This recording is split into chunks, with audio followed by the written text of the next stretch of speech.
Siguro mga kabarangay, nagtataka kayo kung bakit laging isda ang recipe natin ngayon. Unang-una dahil November na mga idol. So pagpasok ng December, pagpatak na December, puro karne naman tayo. Kaya sinasamantala na natin na puro isda muna ang ulamin natin. Dahil pagdating ng December, puro handaan, Christmas party. So hindi talaga natin maiwasan na mapakain tayo ng puro karne mga idol. So sa ngayon, medyo dito muna tayo sa isda para bawi na lang tayo sa pagdating ng December. So ayan, meron tayong 3 pirasong tulingan.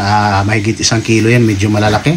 Huwag lang natin basta gataan ang ating tulingan mga idol. So ganito ang gawin natin, hiwain natin syempre medyo malalaki at timplahan natin ng pang-preto. Ayan, lalong-lalo na pag may kalamansi or lemon, timplahan natin para mawalan kanyang lansa at saka natin siya ipreto. Ayan, kagaya niyan. So napakasarap ng ganitong recipe, lalong-lalo na pagka ginataan, ipreto muna natin, tsaka natin gagataan. Mas nawawala ang kanyang lansa, mas hindi siya nakakasawa pagka yung ating ginataan na tulingan at ipreto muna natin, tsaka natin siya gagataan mga idol, kagaya niyan. So ayan, luto na at naprito na nga natin ang ating tulingan.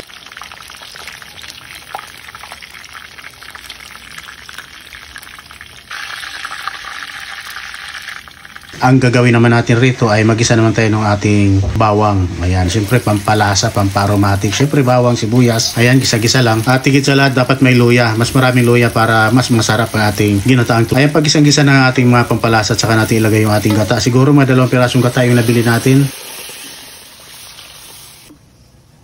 Ayan, at syempre pampalasa, patis. Kunti-kunti lang, huwag natin alatan. Pamintan durog. Magic sarap. Kunti-kunti lang mga idol para hindi masyadong nakakasawa ang kanyang lasa. At syempre kung timbitsin na patak. Kita naman patak lang. At ayan lang natin, lutuin natin yung ating gata. Pakuluin lang natin ng pakuluin. Pag tinitikman natin, tinitimplahan natin, pakuluin natin. At syempre yung suka para hindi kagad siya napapanis. So ayan, dahil lutong-luto ng ating gata at medyo nagmamanti-mantika na siya. So tsaka natin ilagay yung ating pritong tulingan. Ayan, kagaya niyan. So ayan lang natin siya, lutuin pa natin siya siguro mga ilang minutes, 3 minutes para manood din ang lasa ng ating gata doon sa ating tulingan. Tsaka natin ilagay yung ating mga iba pang pampalasa gaya ng siling green, siling labuyo at syempre yung siling haba. Isa lang naman yan, siling green, siling haba mga idol. So hiniwa lang natin na medyo pasilante yung 3 piraso. Tsaka natin ilagay yung ating mustasa. Pagkalutong-luto na po ang ating isda, ayan kagaya yan. Huwag lang natin basta igataan ng ating tulingan. Mas masarap kung atin din siyang paminsan-minsan iprito. Pero depende pa rin sa nagluluto yan, depende pa rin sa diskarte. Pre, may kanya-kanya naman tayong gusto kung anong gustong luto natin sa isang isda kagaya nito. So sa akin kasi mas okay, mas masarap at higit sa lahat, syempre walang kalansa-lansa pagka na-ipreto na natin ang ating tulingan tsaka natin gagataan. Medyo matrabaho pero masarap naman ang ating